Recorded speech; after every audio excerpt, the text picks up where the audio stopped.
Nanti setelah tanggal 30 Desember Iya. itu kan saya nunggu onteran-onteran dulu. Gegere Jawa dulu saya tunggu bener.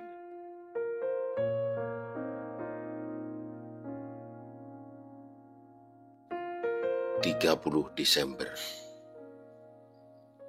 Sebuah tanggal, sebuah hari yang mana banyak kalangan memprediksi akan ada bencana besar. Ontran-ontran, geger sebagai sebuah tonggak perubahan Indonesia ke depannya. Para ilmuwan menyebutnya megatrust. Namun, bagi kalangan spiritual, ini tentu saja sebuah pertanda besar.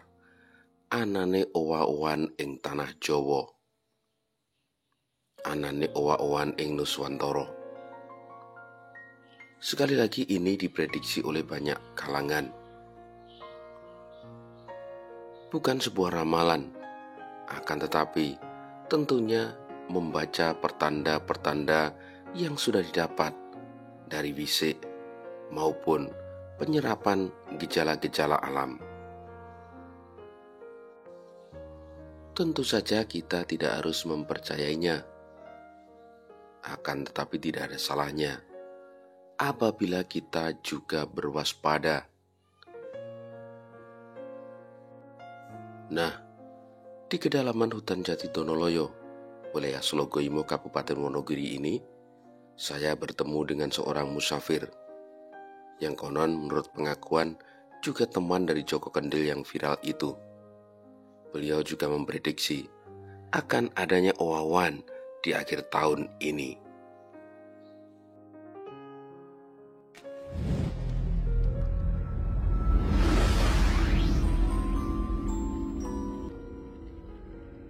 Assalamualaikum Pak D. Waalaikumsalam warahmatullahi wabarakatuh. Asmanipun Pak? Kula Pak Asnawi. Pak Asnawi. Saking Jepara kula. saking Jepara. Nggih. Boten kalau sekilas kan Pak D paling dawuh nawi keliling Nusantara. Ini pas kita ketemu di hutan Donoloyo nggih. Pak D, bisa diceritakan mengawali perjalanan keliling Nusantara itu dari mana? Kalau aku sebenarnya dawuh Mas. Iya. Dawuh, yang dawuh siapa juga Ati. Iya. Saya sendiri Iya. untuk jalanku madosi Jawa. Jawa ingkang asli. Iya, iya. Jawa Dwipa napa Jawa sejati niku Iya. ingkang kula padosi. Iya. Membangkitkan leluhur ingkang Jawi. Terus ceritane pun ngoten. Oh iya, iya. Terus untuk yang lain ya lelaku. Nggih. Dari mulai tak awalnya dari Jepara dulu.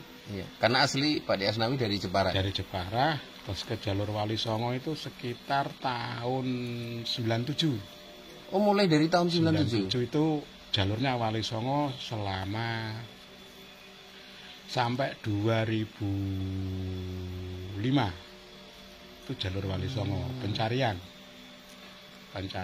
guru bakal, guru dadi, dan yang menjadikan ya saya sendiri, cuma masih belum ketemu lah seperti itu, masih pencarian.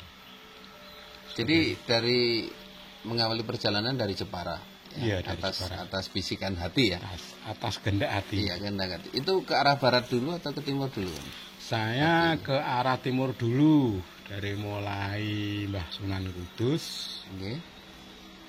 Muria, Iya. sama Mbah Ampel. Mbah Sunan Ampel. Mbah Sunan Nggih. Ampel. Terus kembali lagi ke barat, menelusuri Pantura lah waktu itu. Itu tahun 97 sampai 99. Zaman geger itu deh, Pak D. Zaman geger 99 itu 98 kan itu. Bukan yang 99 yang tak tembung geger itu kan. Ninja itu. Itu aku mau berhenti Mas, belum jalan karena keadaan kan darurat. Iya. Kalau tak paksakan ya repot. Iya. Yang tak maksud geger itu gegernya tahun 99. Waktu ada hubungan di Demak. Oh. Nah itu saya sudah dapat 3 tahunan itu. Masih ingat sekali. Terus ke Cirebon, kembali lagi ke Demak, terus mencari guru. Guru yang tak ajak bisa musyawarah, sharing, ya tentang, pertama dulu tentang apa ya, tentang Jawa. Jawa itu apa? Tapi kok berpendapatnya beda-beda. Nah terus ada yang menggali, oh Jawa itu Saswa Jendro. Saya menolak waktu itu, enggak, itu kok itu suatu aliran kepercayaan atau kebatinan dan lain sebagainya. Seperti itu. Di antara perjalanan itu berarti secara berkala Pak Di Asnawi juga pulang ke Jepara ya? Waktu aku nggak pulang ke Jepara itu 97 sampai 2009. Sampai 2009. Itu udah pulang sama 3 tahun enggak pulang sama sekali. Itu setelah mengunjungi jalur wali itu terus selanjutnya kemana saja Pak Di? Sementara waktu saya ingatku, bukan sementara saya ingatku itu mencari guru bakal, ke ulama atau kiai atau yang mana. Tapi ya itu jawabannya tidak sesuai yang saya harapkan. Oh, itu. Terus kalau ini Pak Di, ini kan kita ketemu di Donoloyo. Sebelum dari Donoloyo, dari mana saja Pak Di untuk tahun 2022 ini? Sebenarnya untuk tahun ini tuh saya awali dari Parangkusumo dulu. Parangkusumo Jogja. Nah, sebelum Suro itu saya 40 hari di sana. Di Parangkusumo. Terus bergerak ke timur, isir dari mulai saya lewat Ngawi waktu itu dulu. Oh malah Ngawi, berarti Jogja ke utara, Solo ke timur gitu Pak Di. Terus Ngawi, singgah di Alas Ketonggo, 2 hari, terus perjalanan sampai ke Purwo. Banyuwangi. Waktu viral-viralnya Joko Kendil ke barat, saya ke timur. Oh. Sebenarnya itu. Udah ketemulah banyak teman-teman Riyado lah, teman-teman musafir. Jadi Pak Di kenal juga dengan Joko Kendil itu? Kenal, sering jumpa ya, sering namanya orang tidak bisa diajak omong Kendil itu. Sering ketemu nih Parangkusumo. Yang paling sering itu di Parangkusumo. Ketemu sama Joko Kendil itu. Terus diceritakan Pak Di, yang dari Alas Purwo tadi gimana? Setelah dari Alas Togo dulu saya ke timur itu melewati Blitar. Lodoyo. Ya, Lodoyo, terus ke Malang Selatan, terus Jember ya. Iya. Jember dan seterusnya. Cuma di Purwo itu udah lama. Tidak begitu lama karena cuacanya buruk, terus masih ada kekurangan fisik yang nggak mumpuni. Cuma saya masuk Kucur, Padepokan Kucur, markasnya teman-teman musafir itu berapa hari ya, sekitar 7 harian lah. 7 hari terus pindah lagi, geser cari tempat yang tenang. Itu bulan apa ya, Safar bulan Mulut. Iya, Mulut berarti 2 bulan yang lalu. 2 bulan yang lalu. Terus balik lagi ke sini, Arandonoloyo, lewati Tulungagung, Galek, Ponorogo, terus Serandil sini. Serandil sini, Gunung Serandil ini. Cuma hanya sebentar lah waktu itu. Pak D kan sudah bisa dikatakan melakukan perjalanan ini selama 25 tahun ya. Dari 97 sampai 2022. Itu pernah nggak Pak D ketemu hal-hal yang katakanlah, saya yakin pasti ya. Hal-hal yang nyolowedi gitu loh, cara istilah wong Jawa. Ya banyak sekali Mas, prosesnya banyak sekali. Ini yang tak ceritakan yang kenang-kenangan bisa Jangkung, Pati itu juga, tapi nggak tak ceritakan detail ya. Iya, saya sering kesana dulu juga. Tuh ya sempat lah, termasuk itu guru gaib saya. Yang saya yakini yang membimbing pertama Jawa yaitu beliau, Syekh Jangkung. Seperti itu. Terus kembali lagi ke barat lagi, itu sampai saya ke Panjalu Ciamis ya. Itu juga ada kenang-kenangan lagi lah. Cuma saru di dalam hutan itu kan hanya Saya itu waktu itu 2 orang, namanya Gus Ali. Juru kunci pulang setelah maghrib, tidur itu digoda lah, ditemuin teman-teman gair, tapi nyeleneh. Nah, sampai asik, sampai enak, masih teringat sampai sekarang itu di Ciamis Panjalu. Di Ciamis Panjalu. Dan banyak lagi. Belum lagi menelusuri tentang situs. Situs Jawa itu apa? Lah suku Jawa itu apa? Nah, itu memang tak gali lah. Saya menemukan di Tulungagung waktu itu. Tahunnya lupa, itu tengkorak.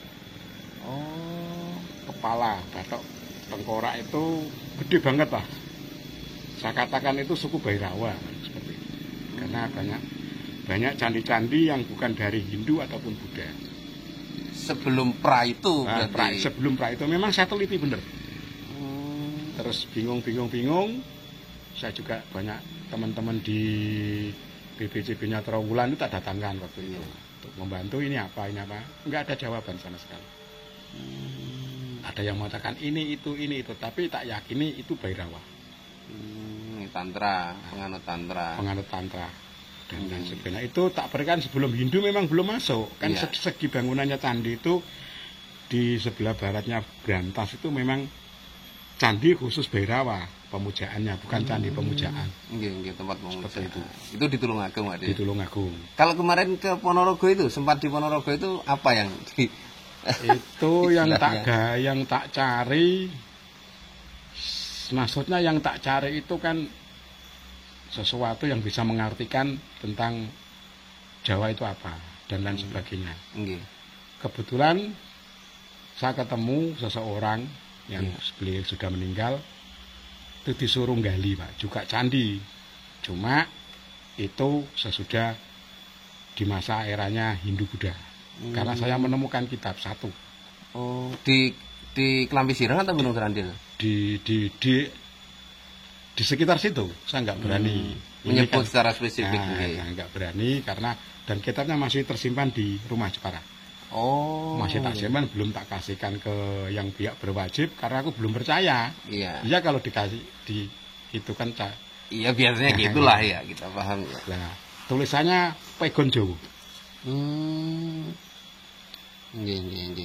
Dan saya sempat menemui teman, ketemu di jalan itu dari Semarang lah, dari Universitas Diponegoro, fakultasnya kebudayaan. Iya. Cuma tak suruh mengartikan, turun nulis, tak suruh jilid, dia tidak sanggup. Cuma dia tahu isinya dan dibuat bahan skripnya beliau. Skripsi. Iya. Cuma isinya dalam kitab itu aku juga nggak tahu. Pak D, soalnya Pak D tidak bisa baca ya? Tidak bisa baca, tulisan Jawa tidak bisa baca. Karena sekolahku kan baru kemarin sore kan. Sudah disuguhi doktrin dan dogma seperti itu. Iya. Ini Pak D Asnawi kan di hutan Donoloyo ini ya. Kita ketemu ini di sini Pak D kan sudah 3 hari 3 malam. Selama 3 hari 3 malam ini gimana Pak D? Yang baru tak enak rasakan itu enak, ketenangan malam. Terus kita bisa bermunajat, ngening, bersemedi, menyatukan 9 rasa itu ya di sini.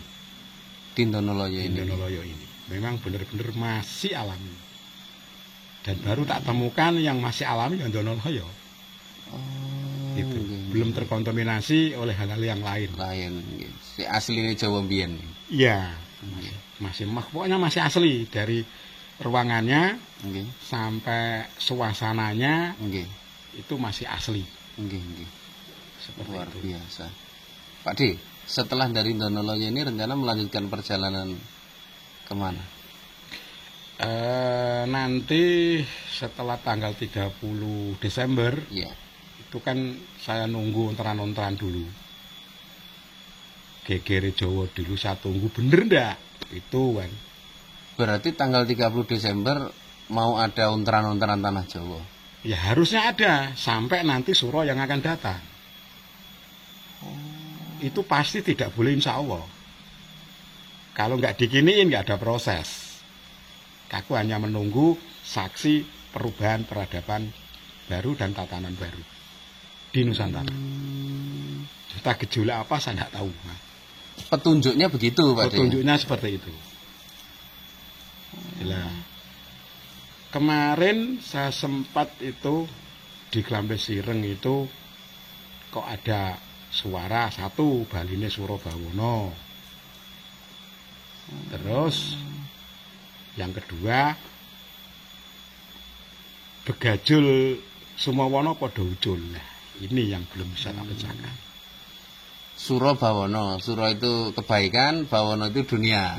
Baline Surabawana. Nggih, kembalinya kebaikan. Nah, ya itu dunia mungkin. Seperti itu. Tadi yang belakang apa nih? Begajul.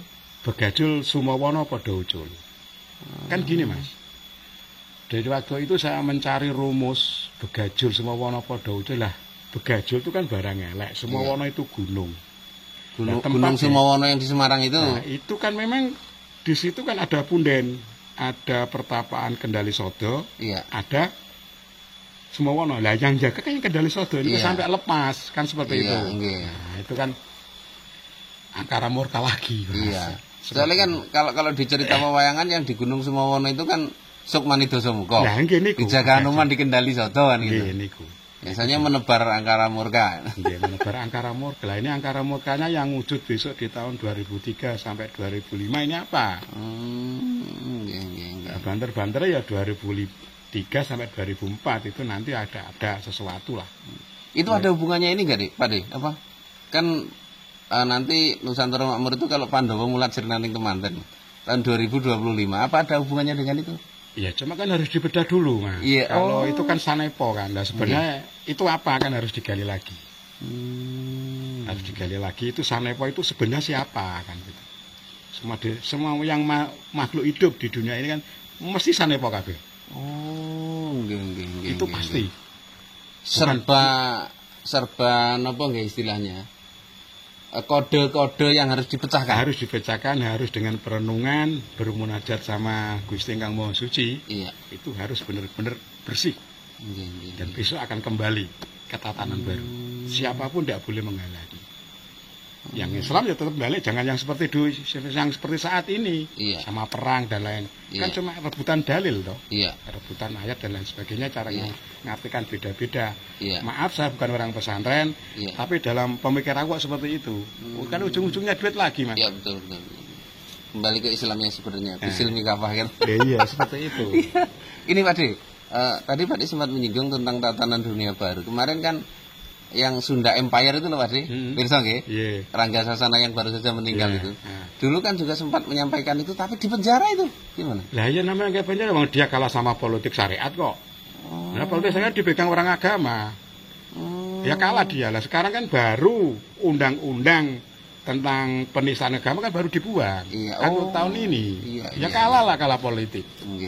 Jawa aja kalah politik, apalagi Rangga Sasana. Iya. Pak Musafir ternyata juga mengikuti ini ya? Mengikuti. Karena ada Sunda Empire dan ada yang lain lah, masih terpendam, belum keluar.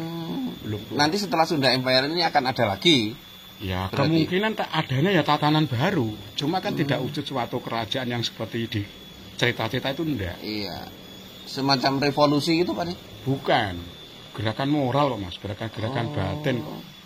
Iya, karena kan di agama A ini sudah terlalu muak kok isinya begini terus. Perang fitnah hanya untuk menyelesaikan suatu pemimpin dan lain sebagainya sampai perang. Lah itu ajarannya di mana? Saya tanyakan waktu itu. Ada hubungannya dengan Sabda Palonagi Janji itu Pak? Nah itu aku yang nggak berani cetawe loh. Aku belum melihat ya, belum merasakan. Ya itu Baline Surabawana itu ya jelas. Yang nagih janji siapa ya? Sabda itu kan omongan. Palon itu apa kan harus diartikan semua. Oh, gitu. Bukan merujuk pada sosoknya, tapi lebih merujuk kepada intisari ajaran. Intisari ajarannya. Karena sudah muak dari 500 tahun dari mulai penjajahan Wali Songo, Majelis Wali Songo sampai sekarang hasilnya apa? Kan nggak ada lah. Dulu dia siarnya waktu Wali Songo datang kemari, apakah sudah sesuai dengan prosedur? Iya. Buktinya semua peninggalan Jawa, peninggalan Hindu, peninggalan Buddha dihancurkan. Dan saya melihat sendiri, punya bukti sendiri. Lah kalau yang dihancurkan itu merasa tumpah darah, apa nggak nuntut, Mas? Iya, Lah kalau dituntut jangan ngomong dong, aja ngamuk dong kan gitu. Iya. Seperti itu.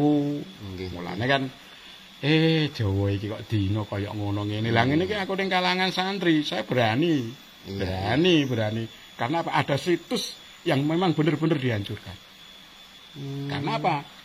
Tidak sesuai dengan ajarannya orang itu. Iya, Padahal ini kan merusak. Ini kan budaya.